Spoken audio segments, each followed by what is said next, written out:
Hey guys, back again with another video. Games I've been playing recently video. I tend to do a lot of these just because it's I don't know. I play a lot of games. It's hard to do a review for everyone. It would just take so much time. I do want to try to get back into more reviews. It's just I don't know. I feel like I've been playing so much and just haven't had the time to do video. That it's just there's a lot of games to cover, so I might as well just do a classic games I've been playing recently video. A lot of stuff actually, and a lot of great games that are out right now, and a bunch of games that are coming out that I really want to play. Link's Awakening is coming soon, which I'm excited for. But yeah, let's start with the digital games. I've been playing quite a few digital games, so let's start with Cadence of Hyrule for the Nintendo Switch. Now, this is one of those games I've been wanting to play since it came out. And it's being a huge Zelda fan, I knew I had to play it. Now, it's basically, I don't know if anyone's heard of the game Crypt of the Necrodancer.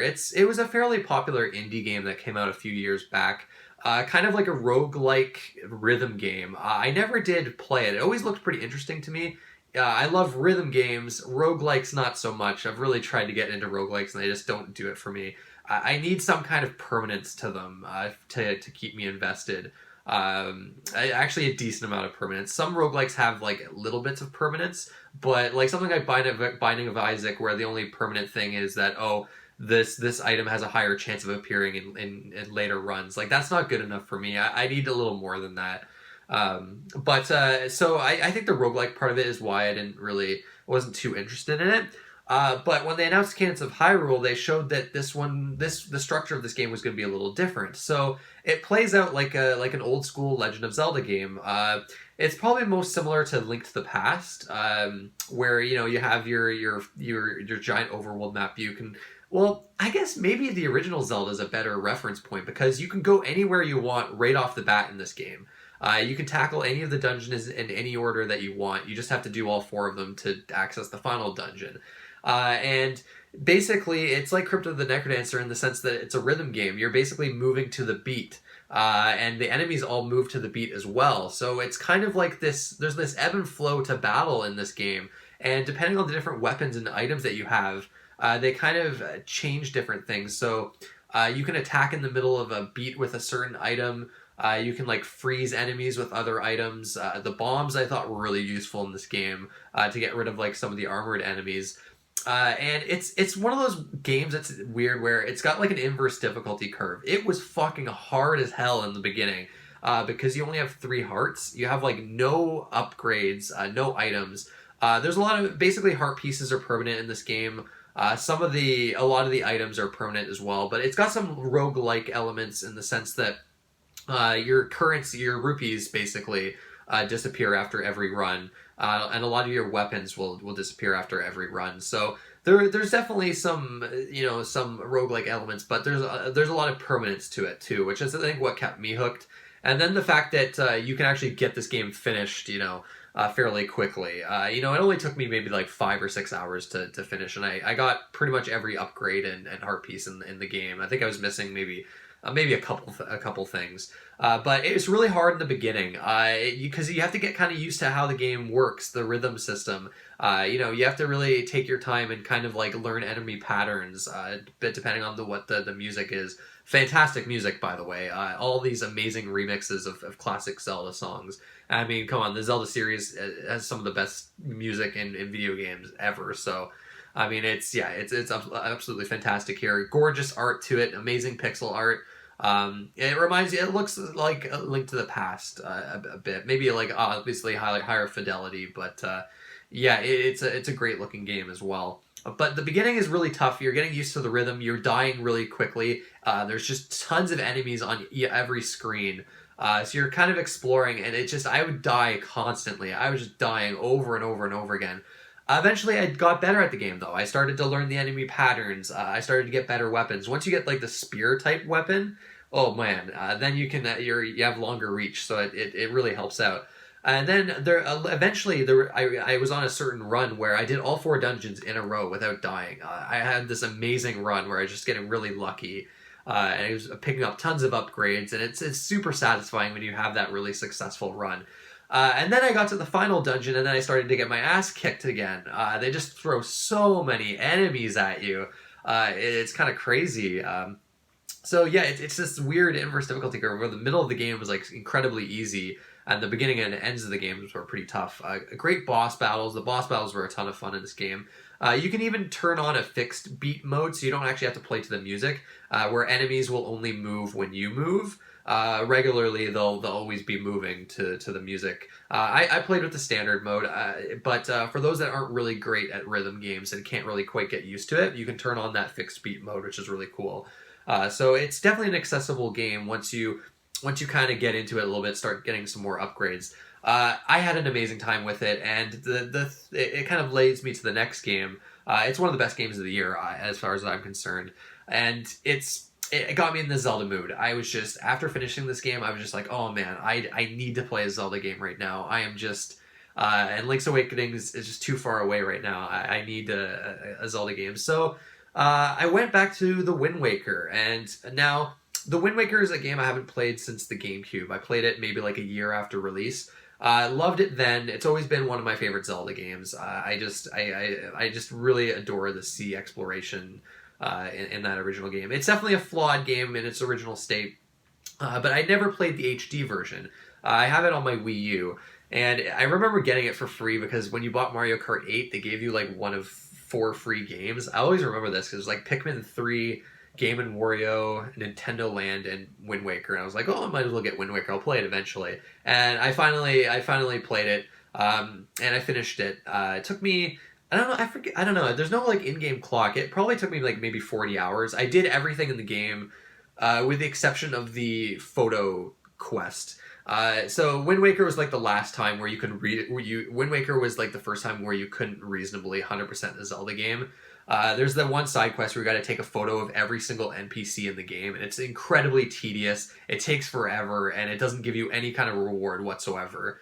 It's just horrendous, and it just, yeah, that made me not want 100% the game. I did get all the items and heart pieces, and all the treasure charts, but basically, I basically did everything except that, so I consider it fucking 100% done.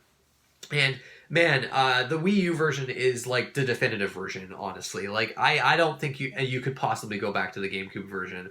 I do think the Wii U version has too much bloom effect with its visuals, compared to the original release, but the HD, being in HD, it makes everything so much more vibrant and colorful, and oh man, do the visuals in this game hold up. Oh my god, it's such a gorgeous game. It's always going to age gracefully too, unlike Twilight Princess, which looked like shit upon release and still looks like shit. So yeah, there's a lot of amazing changes for this HD version. One of the best things is the super sale. Okay, so you have to get it from the auction house, and I played a decent amount of game with the regular sale, and it was a little annoying having to change the wind direction constantly, and the speed of it was a little slow, so it made exploration a little tedious in some spots. But then I went to get all the items at the auction house, and I got the super sale, and oh my god, was this such a rewarding, satisfying moment for me, because I wasn't aware of exactly what it did. I knew that it made you go faster on the open sea. I did not know that it actually adjusts the wind, the sail, so that you never have to adjust the wind at all. It's always going to point you in the right direction, so you're always going at that faster speed. When I read that, I was just like, oh man, this is amazing. And it's a game changer. It makes everything so much faster. Especially in the late game when you have to start getting the Triforce pieces, which they fixed that too. You don't have to get as many charts. They have to keep spending rupees to get Red by Tingle, and then it's just a lot of tedium that they cut out. And I had already got quite a bit of them before getting to that part of the game. So it didn't take very long. Honestly, it only took me maybe 30 minutes to get the rest of them. It kind of slows the pacing of the game a little bit. It's definitely a pace killer. It's completely unnecessary. It really shouldn't be in the game. It was probably, I think it was added because the game was rushed. There was supposed to be more dungeons, but they just couldn't get it done, so they needed something to drag the game out, and so that's what they did. But yeah, it's far less annoying in this game. It's just a bit of a pace killer, and it's also hard to know where they are. I had to use a walkthrough at various points at that section of the game, because I was just like, okay, come on guys, give me some kind of direction. I'm just completely lost here. I mean, the only thing I saw, there's like a map that will tell you on certain parts of the grid where Triforce Piece could be, but it's not like super helpful. Which brings me to the other thing, the Wii U gamepad. Now, people always shit on the Wii U, but the Wii U gamepad makes certain games like really intuitive, and it makes the Wind Waker intuitive. You have everything on the gamepad to your inventory. You can switch items on the fly while you're actually still playing the game. While you're sailing, you've got the treasure chart on your gamepad. You can see the grid. You can kind of touch around the screen to kind of see where certain islands are. It's amazing. It's so intuitive. It's fantastic. The gyro controls are amazing. You just, for like the hook shot and the grappling hook, you just aim your kind of your gamepad and then kind of like shoot to wherever the bow. It's incredibly helpful for the bow as well. Man, there's other little changes that they've made as well. Too many to list here, but man, I there's no way I could possibly go back to the GameCube version after playing this. And the game itself holds up incredibly well. It's just the sense of adventure here is just utterly amazing. I just loved going around to the different islands and filling my sea chart out. And I felt like a pirate, getting treasure and exploring like these these islands. It's still a flawed game. It's got that Triforce hunt. The dungeons are far more simplified compared to the Zelda games before it, and then even after. You can tell that they intentionally lowered the difficulty of this one for compared to like the rest of the series. I think to go along with that art style.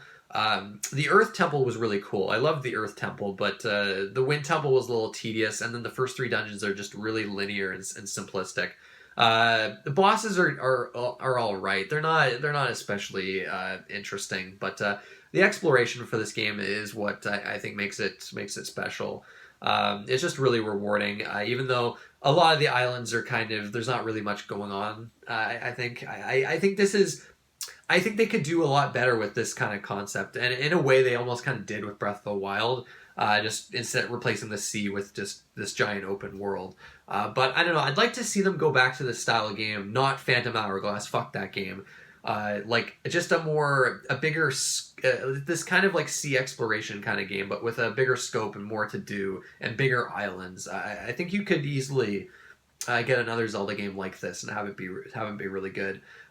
Music's amazing too, obviously with every Zelda game, but yeah, it's this game holds up. I like it about as much as I did playing it the first time. It's not like it's not like number 1 Zelda game for me, but it's always been one of my favorites. It's always held a special place for me, and this is it's cemented it again. Playing it again, I just had it was an absolute joy playing through this game.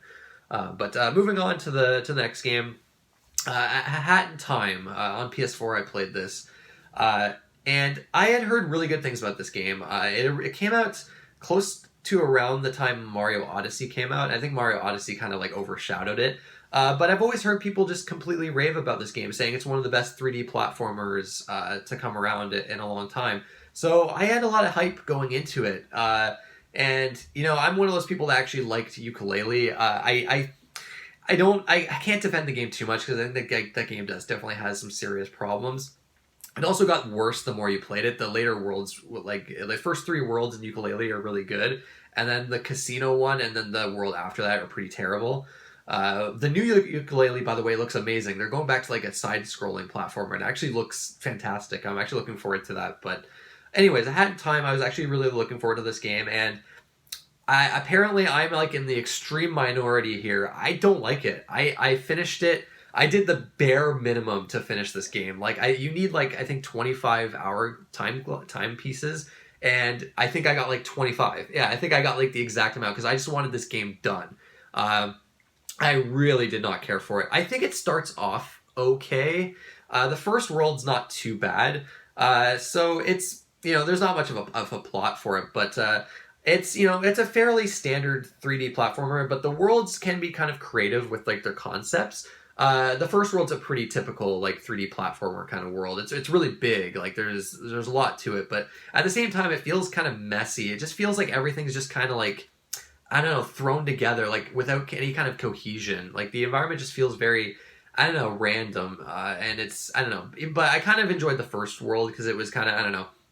it gave me that like 3D platform, old school 3D platformer kind of feel, and it was nothing too crazy. I really liked the riffs in the first world too. They had like Mario Galaxy style platforming sections, which I feel is where the game was at its best. But things started to go downhill once I got to the second world, and they throw really annoying stealth sections at you. But it's annoying because I actually really do like the concepts for a lot of these worlds. Like the second world, it's like these two fighting directors, and everything's like plays out like you're like playing out like a movie. Like one of the chapters, it's like a murder mystery on a train. Really cool. It's really cool. It's just the execution. The level itself was really bland and kind of annoying, where you're just kind of like waiting for enemies to walk. Like you're basically like enemies have like vision cones and you're trying to avoid them. It's just a really standard like stealth section as you're kind of exploring this train. Yeah, it's I don't know. And then like it just kind of went downhill from there. The forest swamp world was okay. The bosses in this game are really good. I really do like the bosses. They're really creative and have some interesting patterns to them. But like the thing that drove me nuts about this game though are the controls. I hate the controls. I fucking can't stand them. It's just so many little things about it. It's just there's so many times where like basically when you jump against a wall, you automatically kind of jump away from it. And I don't understand why it works like that.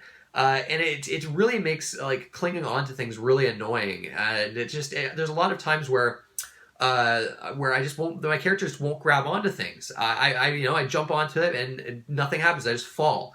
There's a lot of like balance beams like that you have to stand on and jump from like basically balance like beam to beam. Ropes, I guess they're called ropes, but a lot of times I would just fall right through. Like so many times I would fall through these ropes when you're trying to jump to them. It's so hard to gauge distance in this game. Like it's just and then there's all these little like things with the controls where when you do like an air dash, as soon as you land on the ground, you do this like roll where where you'll like completely roll off the edge unless you like mash jump as soon as you land. It's so aggravating. And there's all these like little issues where I never felt like I was 100% in control. Like I felt like I kept like it's like I would keep messing up and it never felt like it was my fault. The game just felt janky. It's like with the way it controlled, and it just really drove me nuts. And then I got to the last world in this game where it's just a giant clusterfuck. It's just like it's one of those things where it's like they give you this massive environment. And it's just like go explore, and it's like this giant level that with tons of backtracking. It's like really hard to tell where you're going. It's so easy to get lost. Like there's like hardly any kind of actual design to it. It's just throwing a bunch of shit at you, and it just I at that point of the game I was just like, oh my god, like fucking enough. I just want to be done with this shit. I think I got like one timepiece in that last world, and I was like, no, I'm not, I can't do this. Like, so I went back to a previous world, picked up some easy ones. I was like, okay, let me just fight the final boss and be done with this game. I do not want to play this anymore. The final boss was actually really cool, which is the other unfortunate thing. It actually has a great ending to it. I love the final boss in this game. It's just the actual levels. I didn't think they were that fun. I think it's like standard 3D platforming stuff, just with like really irritating controls. And I don't know. It's weird. I'm in the extreme minority. It's a controversial opinion. People really love this game. It has character to it. It's charming. I just don't think it plays very well, like at all. So I was kind of disappointed with Hat in Time. Not really for me. But I think that's about it for the digital games. So I guess we'll move on to the physical games here. Well, not too much to say about this one. Wolfenstein Youngblood. Was playing this with a friend. Didn't get very far. I'm already not playing this game anymore. This game's fucking terrible. It's awful. So like Wolfenstein New Order and New Colossus, they aren't amazing games or anything. They've got pretty good storytelling. The gunplay in them is not particularly good. You die way too fast, so it's like, and the stealth in those games is just dreadful. Like it's horrendous. So it's the same gunplay and stealth mechanics in this. The stealth is even worse in this game because it's like a semi-open world structure, which makes the stealth even more impossible to not get caught. But this time around, the story and the characters are dreadful. Really cringy writing in this game. Really annoying characters. I just absolutely hate the writing in this game. Like it just made me want to fucking. It's so embarrassing, actually. But you've got a semi-open world structure in this game. You've got RPG elements. You're leveling up your weapons. You've got skill trees. The enemies are every single enemy in this game is a damage sponge. You've got this stupid mechanic where to get rid of enemy armor, you have to use certain weapons. So it just completely discourages experimentation. And it's oh my god, it's terrible. The map is horrendous. It's so easy to get lost. It's just bad design decision after bad design decision. And it doesn't even play that well. So yeah, no, stay away from this game. This game is fucking garbage. Not good. Now, these two games I'm currently playing right now, I haven't finished them yet. Now, this game is not garbage. This game, man, does this game hold up. We're talking about Resident Evil 4 on PS4 here. Now, I played this game. I haven't played this game since it came out. I played this game day one on the GameCube back in 2005, I think it was. So I was only like 15 when I played it. Blew my mind. This game absolutely was a game changer. It changed the industry. It's one of the most revolutionary games of all time. I remember I was obsessed with it when it came out. I think I finished it in like 2 days. I just could not put it down. It blew me away. I played the Mercenaries mode so much, but I haven't played it since. And I'm going through the Resident Evil series again. I had my little Resident Evil marathon not too long ago, so I definitely wanted to play this game again. And this game's amazing. Like, come on, it holds up so well. It's still such an amazing game to this day. One of the things that strikes me about this game is how intense it is. Like, this game has an intensity that a lot of games just are completely lacking these days. They throw so many enemies at you. A lot of times you might not have that much ammo, and the way the dynamic difficulty works is something I've noticed this time around. When I start to really do well and get in a groove, they tend to throw more enemies at you. They give you less ammo, less healing items. When you die a lot, it gets a little bit easier. I've noticed it. I've really noticed that dynamic difficulty this time around, and it's really cool. It's amazing what they've done. The level design is really good. I mean, for the most part, it's fairly linear, but there's a lot of like exploration. You can search for hidden items and things like that. The combat is great. It's a little weird. Sometimes the controls can be a little weird. It can be hard to get away from enemies at certain times, but the quick turn is incredibly useful. The aiming is still really cool, and the thing about the game is just how satisfying the weapons are, and then the gore when you're killing these enemies, and the enemy designs in this game. It's a lot creepier and more unsettling than I remembered. The castle section in the game, which is where I'm at right now, it's a very long. I think I remember this game being extremely long. I'm maybe like 12 hours in. I might be getting towards the end. I think I'm at chapter 4-3, I think. I don't know how many chapters there are in this game. I kind of forget. But the castle section is like, man, the enemies there, like they have this chant, because like they're like it's like this cult essentially. And like they have like this like ooh, ooh kind of like chant, and it's so fucking creepy. Like the audio design in this game is spectacular. Like I had forgotten how fucking good it was. Like it's absolutely crazy. I love the weapon upgrade systems. There's so many cool weapons. There's a lot of like cool choices that you're gonna have to make. Oh, which weapon should I upgrade? What do I want to spend my money on? Is this gonna be worth it for me? And you get cool bonuses if you fully upgrade a weapon. I really like that. You've got that classic shopkeeper NPC. What are you buying? It's oh man, this game is just fantastic. Playing it again, I'm just falling in love with it once again. I'm gonna definitely play the Mercenaries mode once I finish it again. It's funny. I've gotten so it's funny over the years. I've just lost a lot of my skill at video games. Like I didn't find this game that hard when I played it back when I was like 15.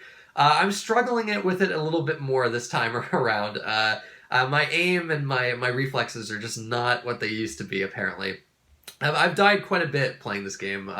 There's like that cabin section where the enemies are just coming at you constantly. I struggled a bit, but there's also one room later in the game where you got like the two enemies with the claws, and then all the other enemies in the room at the same time, and it's a fairly small room. That room was fucking intense, man. This game is amazing. It's so good. If you haven't played Resident Evil 4, what are you doing?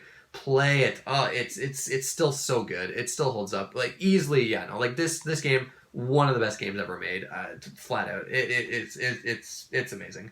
Um, all right, and then the last game we've got here is Astral Chain. Just came out actually, so this is a really new release. Not too obviously not too far into it yet. Maybe like 5 hours or so. I was really excited for this game. It looked incredibly unique, and Platinum Games. I mean, come on, they make so many great games. Really, it's only when they do licensed games that I think that they end up not being that great. But I love Transformers Devastation. I don't even like Transformers, and I love that game because the combat was great. So this is a really cool game so far. I'm not like now a lot of people are like absolutely like over the moon with this game and saying it's like one of the best games they've ever played. I'm not there yet, but I have to admit the combat hasn't opened up fully yet. I think it's going to get a lot more crazy. The controls are pretty complex in this game, I must say. So it's a super anime right from the beginning. It's crazy with like the music, and it's even got like an anime opening kind of thing.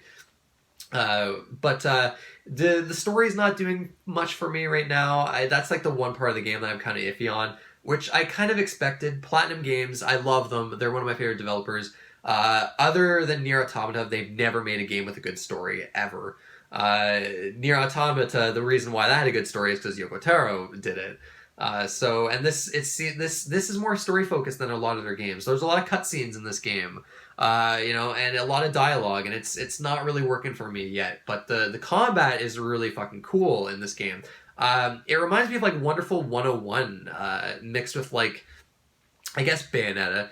It definitely still is kind of like a character action game, but you've got like this Legion, they call it, this character that's kind of tied to you, but with this chain.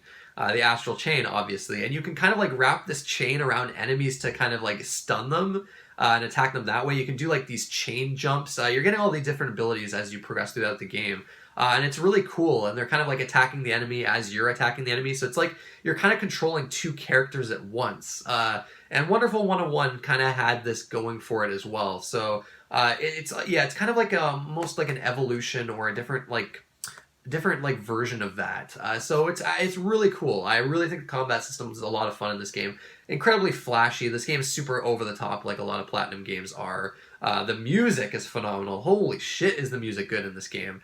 The song that plays at HQ is so like it's so chill and just like catchy. It reminds me of like Persona music. It's really good. So yeah, I'm digging this game. The combat is cool. There's a lot of like customization in this game too. A lot of RPG elements. I'm of course always into that kind of stuff, and that seems cool. So yeah, I think this is one of those games that's going to get better the more I get into it. Hopefully the story can get a little more interesting. But so far so good. I think if you liked Platinum games before, if you like any kind of action game really, I think this is worth checking out. I think this is a cool game. It seems to be kind of sold out everywhere from what I've seen. Like it's a little harder to find right now, but definitely worth it if you have a Switch. I think this is a long game too from what I've heard. I've heard this game gets to be like 40 hours or something like that. Hopefully it doesn't, the pacing is not horrible. Hopefully it doesn't outstay its welcome, but so far so good with Astral Chain. I'm feeling like a solid 8 out of 10 with this game right now, so it's cool. I like it. So anyways, that's it, guys. What have you guys been playing? What games are you looking forward to? Control came out pretty recently, and that game looks awesome. I was watching reviews. I actually really want to play that game. I'll definitely try to play that game before the year's up. I feel like that's one of those games, though, that's going to drop in price pretty quickly, so I can wait. We got Link's Awakening coming up, which I'm definitely excited for. Luigi's Mansion, I kind of want to get, but I'd like to play the other Luigi's Mansion games first. Death Stranding is coming up sooner than we think, and that game looks just bonkers in all the right ways. I cannot wait for that game. It looks absolutely fucking insane. And it looks like with Astral Chain, it's unique, right? Astral Chain, I play this game and I'm like, wow, I've never played really anything like this. This is different. And when a game is different, and it makes me say it, like I'm playing it, and I'm like, oh, this is different. I've never seen this before. That's I don't know. I really dig that when so many games these days just feel the same. But anyways, I don't know what I'm going on about now. But anyways, that's it, guys. Thank you for watching, and I'll see you next time.